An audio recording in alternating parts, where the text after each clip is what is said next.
Assalamualaikum warahmatullahi wabarakatuh. Perkenalkan kita dari kelompok 4 dari mata kuliah TPTH Teknologi Produksi Tanaman Hortikultura. Ini kita akan mengidentifikasi arsitektur lanskap yang ada di taman depan gedung Rektorat UMK. Jadi sini sebelumnya kita ingin memperkenalkan terlebih dulu anggota kita. Sebelumnya saya Hadi Sanuso sebagai bagian dari kelompok 4. Perkenalkan, nama saya Nuraini Umi Sukomah, NIM 2022 41007. Perkenalkan, nama saya Tri Oktaviani Fajri, NIM 22 41027. Halo guys, perkenalkan nama saya Muhammad Jatuh Sekianada, NIM 13. Perkenalkan, nama saya Bagus Eri Caksono, NIM 21. Nah, di sini dari kelompok 4 akan membahas tentang arsitektur lanskap, ya, di mana kebanyakan orang pandangan dulunya ketika nama arsitektura itu akan lebih membahas tentang bangunan, kantor, gedung dan sebagainya.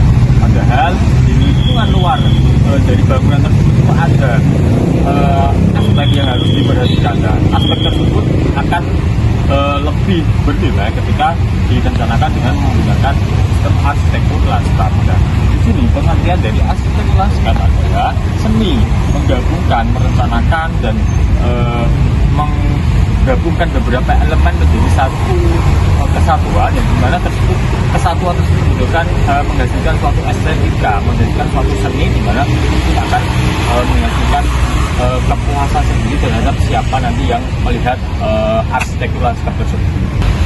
Dan di sini kita akan menganalisis arsitektur lanskap yang ada di taman depan gedung Rektorat UMK. Sebelumnya, ketika kita mendengar kata arsitektura itu, maka pandangan orang itu akan tertuju pada bangunan besar, kemudian perkantoran, rumah dan sebagainya. Padahal di sisi luar tersebut itu ada bukti-bukti di mana itu bisa dimanfaatkan untuk dijadikan sebagai arsitektur lanskap. Oleh karena itu, definisi dari arsitek lanskap adalah seni menggabungkan elemen-elemen, baik itu elemen hidup, elemen buatan atau elemen keras dan sebagainya, itu menjadi satu kesatuan, dan kemudian satu kesatuan itu akan menimbulkan atau menghasilkan karya seni atau estetika yang bisa menghasilkan satu karya yang lebih, dan itu bisa dinikmati oleh pengguna atau orang-orang yang melihat lingkungan sekitar. Jadi itulah kelebihan dari arsitektur landscape, kita mampu menghasilkan karya tidak hanya pada bangunan gedung atau perkantoran yang bangunan tinggi, tapi kita menyusun di mana elemen-elemen yang di luar itu menjadikan suatu kesatuan di mana dengan arsitektur lanskap. Nah, dalam arsitektur lanskap ini terdapat berbagai elemen-elemen, baik itu elemen keras, elemen lunak, elemen mayor, elemen minor, dan kemudian elemen buatan maupun elemen alami. Nah, di sini kita semua dari kelompok 4 ini mencoba menganalisis apa saja sih elemen-elemen yang terdapat di taman depan kampus depan gedung Rektorat UMK ini. Kemudian kita analisis apa saja mungkin yang nanti kalau ada kekurangan, nanti kita bisa memunculkan gagasan baru dari kekurangan tersebut. Dan jika ada kelebihan, nanti kita bisa sampaikan kelebihan tersebut. Oleh karena itu, jadi banyak elemen tersebut nanti akan disampaikan oleh teman-teman saya. Monggo teman-teman nanti bisa menyampaikan apa saja kiranya yang ada pada taman ini untuk kita Bali atau kita buka bersama. Monggo teman-teman bisa menyampaikan mungkin elemen apa saja, mungkin di awal nanti bisa disampaikan sampai dengan elemen yang akhir. Halo guys, saya akan memberitahu di sini ada elemen lunak apa saja. Mari kita langsung saja. Ya, untuk ini sendiri tanah termasuk juga elemen lunak, dan rumput juga ini juga termasuk elemen lunak sendiri. Dan mari kita lanjut. Ini untuk tanaman hias juga termasuk elemen lunak. Ini ada ini juga tanaman hias SKC. Dan saya akan memberitahu ada elemen keras apa saja yang di sini. Ya, yang pertama yaitu batu bata dan juga kerikil, juga ini batu alam dan juga lampu, termasuk juga elemen gas. Nah, selanjutnya saya akan menjelaskan tentang elemen minor dan juga mayor.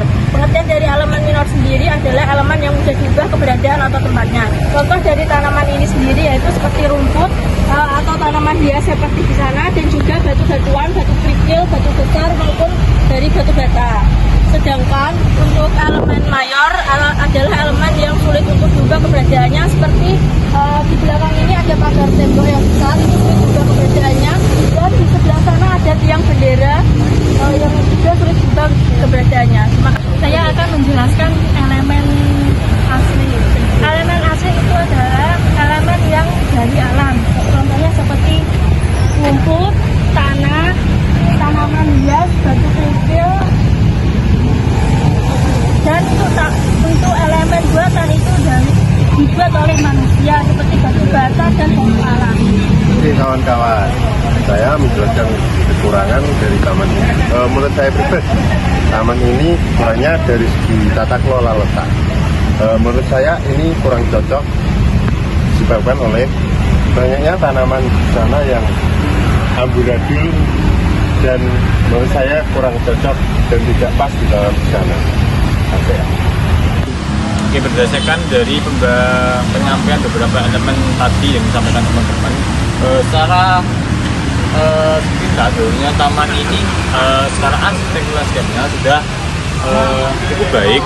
Karena apa? Dia sudah menggabungkan beberapa elemen yang dikombinasikan menjadi satu kesatuan, mungkin dari elemen alami, elemen keras, elemen air dan sebagainya.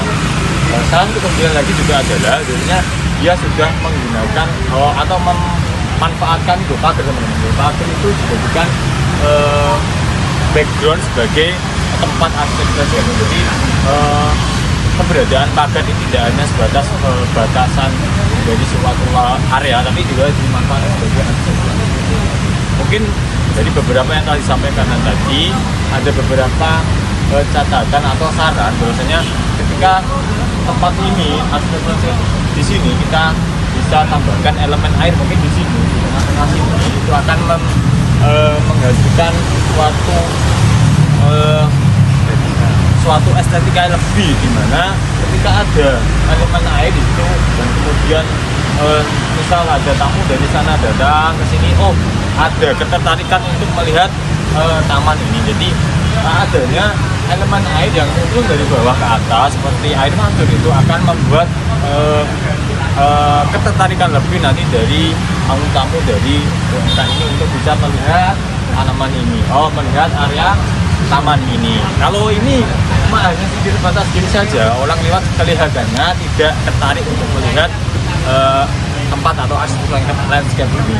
Kemudian kalau tadi disampaikan dari Mas Bagus teman saya, biasanya tempat itu teman-teman, nah itu kan terdapat banyak sekali jenis tanaman jadi satu. Nah, itu jadi tidak sinkron biasanya kelebihan jenis tanaman. Nah, saran saya ketika kita mendesain di sini lebih baik diberikan beberapa elemen alami seperti tumbuhan itu beberapa saja. Ya, saran saya lebih kepada penambahan tumbuhan seperti bonsai. Jadi selain dari nilai estetika bonsai itu lebih, nilai jual lebih, dan juga daya hobi dari masyarakat itu akan justru sangat tinggi. Jadi mungkin ketika nanti ditambahkan bonsai yang menarik itu bisa juga menambah nilai atau menambah keestetikan itu lebih daripada hanya sebatas seperti ini. Mungkin catatan dari kelompok kita 4 ya seperti itu. Mungkin secara keseluruhan sudah tadi sampaikan bahwasanya ini sudah sesuai atau sudah bagus karena menggabungkan beberapa elemen dan tidak hanya 1-2 elemen saja. Mungkin cukup itu yang bisa kita analisis, khususnya saya analisis dari arsitektur landscape taman di depan rektorat ini.